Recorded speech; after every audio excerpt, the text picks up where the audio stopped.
Muy buenas noches amigos del Club Cuántico, pasaron 15 días ya y estamos junto a ustedes desde Radio Universitaria FM para llevarles un nuevo tema de conversación científico junto a Marco Gorgini. Muy buenas noches amigos. Hoy vamos a conversar sobre partículas elementales, particularmente sobre el electrón, sobre cómo el estudio de estas partículas ha demostrado que se puede predecir el comportamiento, la existencia de distintos elementos en la naturaleza.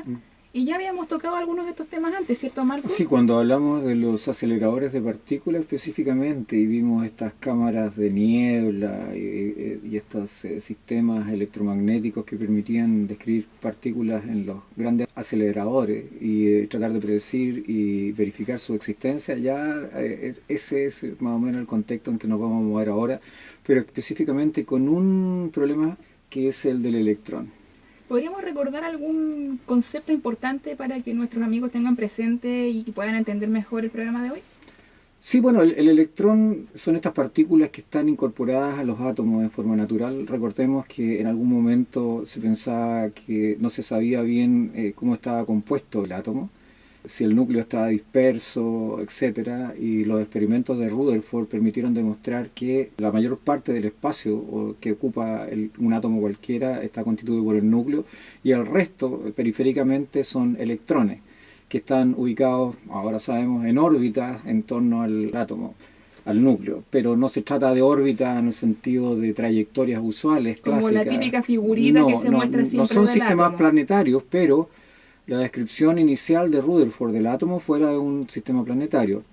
Ahora, este modelo tenía problemas graves porque no consideraba la mecánica cuántica como un elemento constitutivo de la teoría y por lo tanto la traslación del electrón alrededor del núcleo hacía que hubiese una pérdida por traslación de energía y eso significaba que en algún momento el electrón debía colapsar en su órbita y terminar en el núcleo, lo que hacía inestable la materia.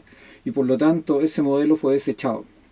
Esa es una cuestión que es bien importante, porque tiene que haber un salto y ese salto lo produce no Rutherford, sino que lo produce Bohr cuando postula una teoría que se basa en el hecho de que los electrones en realidad ocupan órbitas estacionarias en torno al núcleo atómico, es decir, si tú no los perturbas es imposible que el electrón se mueva de esas órbitas.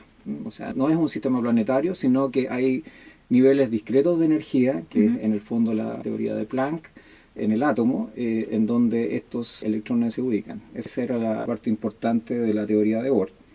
Ahora, se basa principalmente en la teoría cuántica, pero la teoría de Bohr tiene un pequeño problema, que es el problema de que se basa en lo que nosotros llamamos tres características especiales, que son tres números cuánticos, que son características del electrón.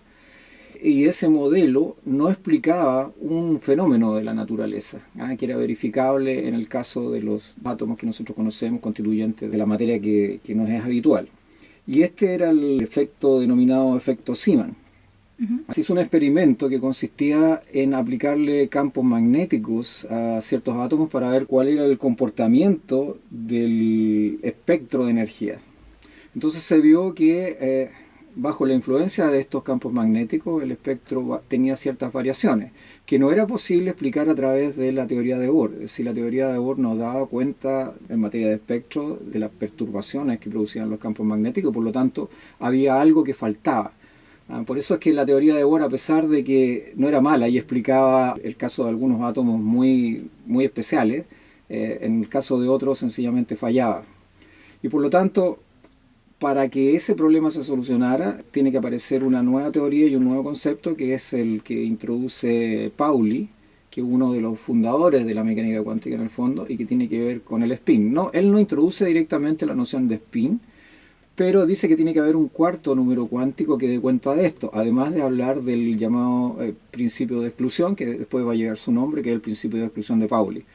El principio de exclusión de Pauli dice en el fondo que dos electrones no pueden convivir en una misma órbita. Por esto es que en algún momento en el programa nosotros también dijimos que los electrones son solitarios en comparación con otro tipo de partículas elementales en el universo. O sea, los electrones son los llamados fermiones, y los otros que son gregarios, las otras partículas elementales que son gregarios, son llamadas bosones. Muy familiares para todos los que han escuchado este programa durante... Sí, ya lo hemos mencionado hasta la saciedad. Entonces, principalmente, eso fue en 1924. La introducción del spin, así como spin, como lo que conocemos hoy día como spin, fue traída a conocimiento de la comunidad científica por Uhlenbeck, algunos años más tarde, y tiene relación con el giro, si uno lo quiere hacer una analogía clásica, la mecánica clásica, con el giro de una esfera. Los electrones no son esferas, pero si uno quiere hacer la analogía, por ejemplo, una esfera para volver a su estado normal tiene que dar un giro de 360 grados. En el caso del electrón no es así. Debería girar la mitad, 180 grados para volver a su estado inicial, pero obviamente los electrones no son ni esferas, ni el spin es exactamente lo que yo te estoy diciendo. Solo para tener una referencia. Sí, pero ¿por qué tiene que ver con los campos magnéticos? Tú sabes que, y también lo comentamos en un programa anterior, las partículas cargadas en movimiento producen campos magnéticos. Entonces, esta nueva teoría o este nuevo concepto liga la noción de spin con la producción del campo magnético del electrón, es decir, el giro del electrón produce además el campo magnético a través del movimiento. Eso es una cuestión que es fundamental y que va a ser fundamental de ahí para adelante. Hay una cosa que es importante acá, que son los modelos matemáticos de la realidad. Entonces todas estas cosas se van descubriendo en la medida que tú vas haciendo experimentos y simultáneamente vas haciendo modelos matemáticos de aquellos experimentos y de aquellos fenómenos que tú observas.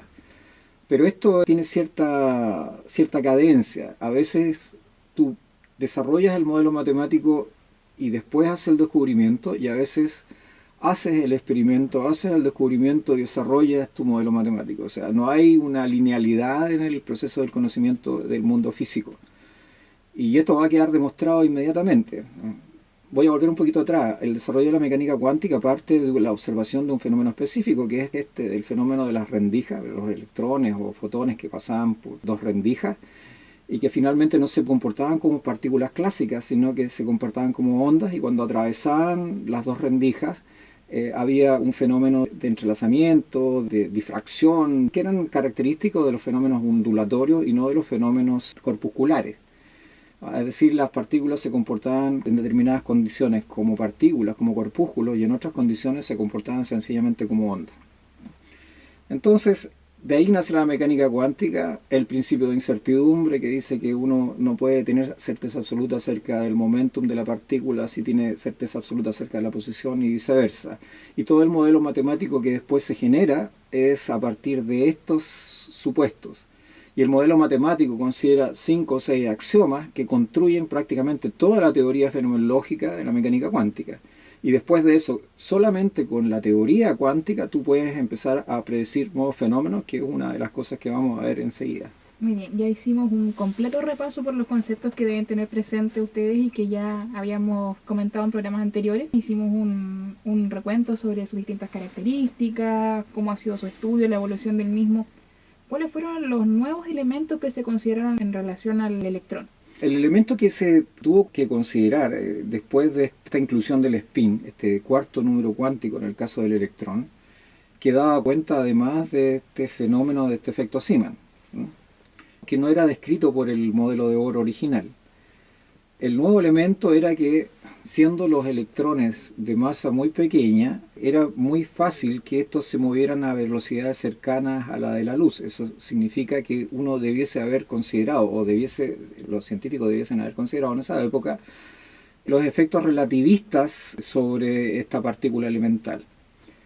Y dado que eso no se había hecho, uno de los investigadores más importantes de los años 20 del siglo pasado, que es Paul Dirac, va a ser o se va a introducir en la descripción relativista de la mecánica cuántica del electrón, del comportamiento cuántico del electrón. Y para eso tiene que resolver un problema que parece simple y que eventualmente no lo es, nos parece simple hoy día, pero que en esa época era un problema abierto. Cuando uno trabaja con mecánica clásica, la posición y el momentum de la partícula quedan dadas por variables clásicas. O sea, la posición de la partícula queda dada por las coordenadas de la partícula, x1, x2, x3, si uno está hablando del espacio. Y si está hablando de momentum, por el momentum de acuerdo a la velocidad en términos de un eje, o de otro, o del tercero. En el caso de la mecánica cuántica uno tiene que hacer una sustitución, eso es lo que se llama la primera cuantización. Uno sustituye el X, que es la posición, por un elemento matemático que se llama un operador simétrico o autoadjunto para el lenguaje matemático, bajo determinadas condiciones, definido sobre un espacio de estado. Lo mismo pasa con el momentum.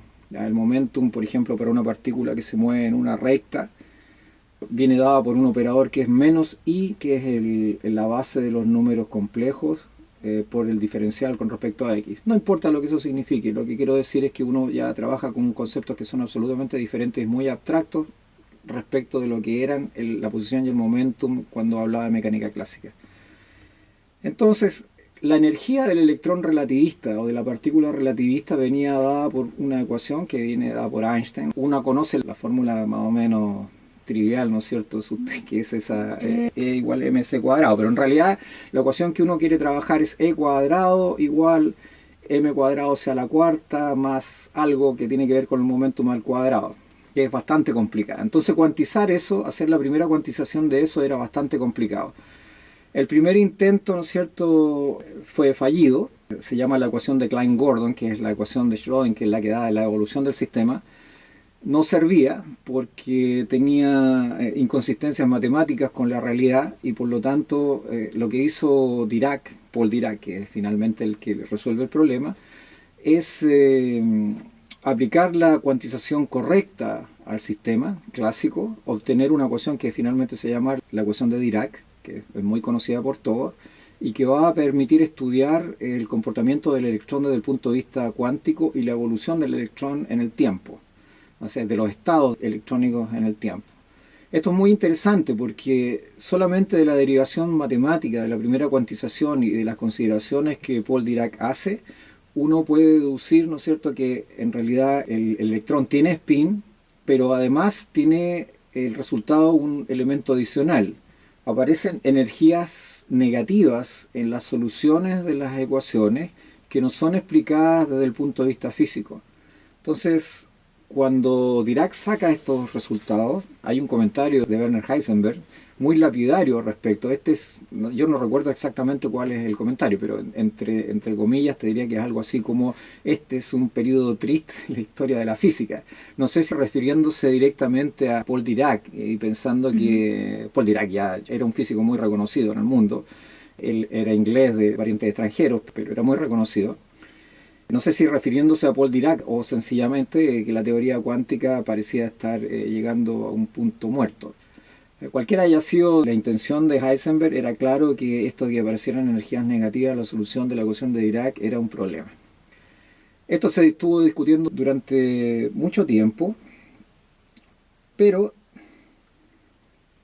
el problema se va a resolver un tiempo después, cuando Dirac postula que en realidad había varias alternativas, ¿no es cierto?, soluciones al problema para dar explicación a la energía negativa, y Dirac empieza a desecharlas todas, porque no directamente él propone algunas y sus colegas se las desechan por algún motivo, y finalmente termina proponiendo lo que va a ser verificado experimentalmente unos años después, que es la existencia de una antipartícula del electrón, es decir, el positrón, es decir, un electrón con carga positiva. Los electrones tienen carga negativa, y la solución de las ecuaciones de Dirac van a decirte en el fondo que hay un electrón con carga positiva.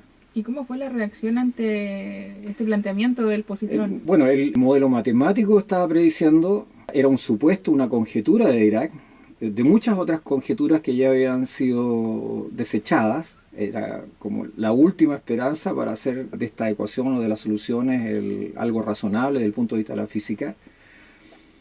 Y lo único que quedaba por hacer era hacer experimentos.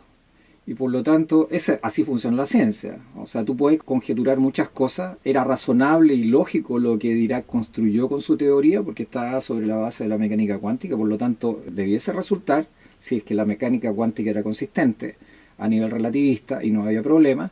Y por lo tanto, lo que quedaba esperar es que algún experimento lo confirmara o sencillamente lo desechara, lo cual habría hecho que se hubiese revisado toda la mecánica cuántica, o por lo menos la ecuación de Dirac. Pero la reacción del mundo científico en ese momento... No, la reacción del mundo científico es siempre la misma. Hay detractores y gente que está a favor de las teorías. cuesta que esto se instale como un hecho de la causa y definitivamente desde el punto de vista de la física se instala como un hecho de la causa solamente cuando tú puedes hacer la verificación experimental. Este concepto popperiano de la falsación en ese sentido es válido, es decir, la única manera que tú tienes de respaldar una teoría es, o por último, falsándola, no falseándola, sino el término falsándola, es decir, demostrando que no es viable, con lo cual la vas a dejar pendiente, es decir, vas a tener que hacer otros experimentos, tratar de ver después con el tiempo si hay otra cosa que la contradiga. Mientras tanto eso no suceda, tu teoría es válida y se aplica. Así es como funciona la ciencia en general. Otros podrán tener otra opinión, pero más o menos dentro de esos rangos nos movemos. Pero eso ocurrió. Sobre estos descubrimientos en relación al positrón. Al positrón, efectivamente. Sí. Cuéntame un poquito más de detalle acerca de eso, de la parte ya más práctica de cómo se hizo. Sí, no, pero reafirmar un poquito de la solución de las ecuaciones de Dirac, de la ecuación de Dirac, en realidad se dedujo finalmente, o se desprendía ciertos términos que tenían energía negativa, ciertas soluciones que tenían asociadas energía negativa, lo cual era contradictorio con la realidad. Y después de muchos avatares y de muchas luchas y de muchos supuestos que fueron siendo desechados, finalmente Dirac se queda con la propuesta de que en realidad si hay un electrón con carga negativa, debiese existir un electrón con carga positiva. El spin, además de los electrones, debiese ser un spin fraccionario, es decir, en general se conocían spines enteros, spin un medio. Eso, si tú lo miras como giro, ya te lo había dicho, es como la mitad del giro y tú vuelves al mismo estado, si es que eso fuese viable.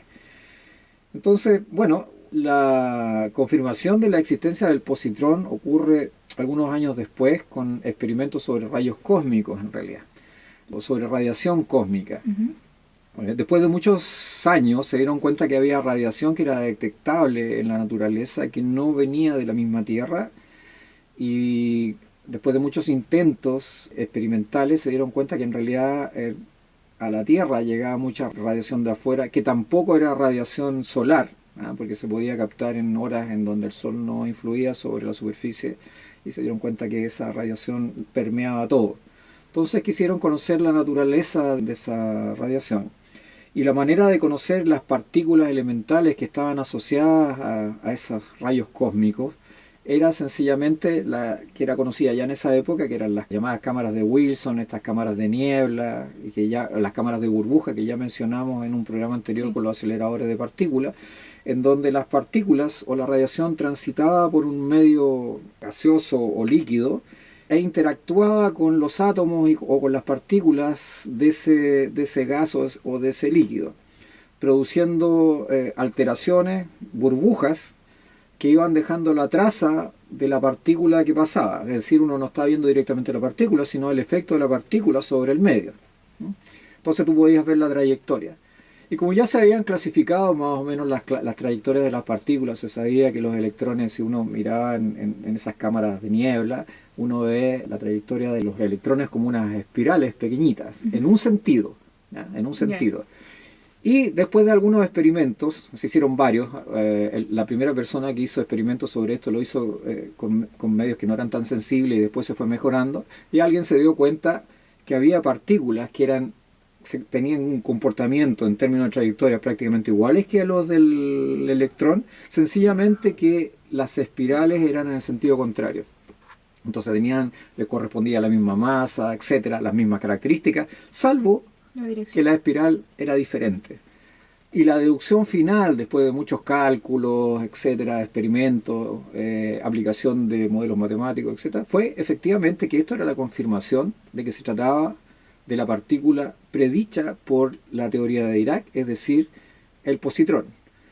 Bueno, esto tiene, obviamente Dirac ganó un premio Nobel, después de toda esta discusión ardua y ácida, se lo merecía por lo demás. Si tú ves el artículo original, el primero, sobre la solución de la ecuación de Dirac, que a cualquier estudiante hoy día cuando lo lee le parece tan natural, toma en cuenta que es primera vez que se cuantiza este sistema en las ecuaciones clásicas relativistas, se cuantizan, y la solución es dada por este hombre, ¿no? Es una solución elegante. Si tú la miras desde el punto de matemática, es una obra de arte. Son no sé cuántas páginas, acabo de bajarla de internet, de hecho está puesta ahí para que uno la baje, para todos los que estén dispuestos a verla. Es una solución maravillosa, con todas las contradicciones que tenía entre medio, y finalmente esas contradicciones no eran contradicciones, sino que representaban fielmente lo que pasaba en el mundo físico. A eso me refería yo antes cuando te decía, la ciencia avanza primero, a veces con experimentos, primero descubriendo cosas y elaborando modelos matemáticos, y a veces es al revés. A veces tú tienes los modelos matemáticos y haces predicciones acerca de la realidad, y después lo que tienes que hacer, a veces resultan esas predicciones y a veces no. A veces tus modelos son correctos y te permiten no solamente predecir lo que va a pasar, sino que además otorgan una ontología, filosóficamente hablando, o sea, te dicen algo sobre la existencia de objetos en el mundo, como es el caso de estas partículas elementales. Cuando la masa era cero, cuando la masa es cero, en el caso de la ecuación de Dirac, las ecuaciones representan las ecuaciones para el neutrino, que es una de estas partículas tan conocidas. Claro. Se suponía que los neutrinos tenían masa cero, ahora se sabe que tienen masa muy pequeña. Entonces esta solución no es exactamente, estas ecuaciones no son exactamente las ecuaciones del neutrino, pero en ciertas condiciones aproximan muy bien al comportamiento y a la evolución de un neutrino. Bueno, la maravilla de todo esto es que las matemáticas son un instrumento, vuelvo a decirlo, un instrumento poderoso para acceder a la realidad objetiva, pero son más importantes las conjeturas que acompañan a las matemáticas, es decir, las deducciones y el pensamiento lógico y las deducciones que el mismo científico saca respecto de las ecuaciones que tiene, porque tú puedes dar diferentes explicaciones.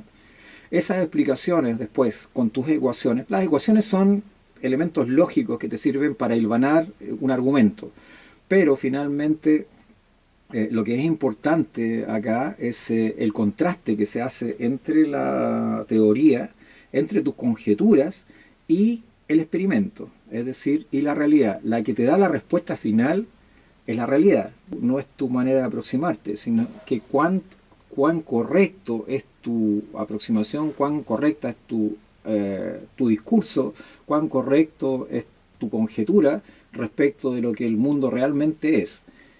Pero si tú lo piensas, prácticamente todas las partículas elementales que nosotros conocemos ahora con la teoría estándar de la física de partículas elementales han sido primero conjeturadas y después encontradas. Es decir, tenemos herramientas tremendamente poderosas para indagar en un mundo que es para nosotros infinitamente pequeño respecto de lo que nosotros somos.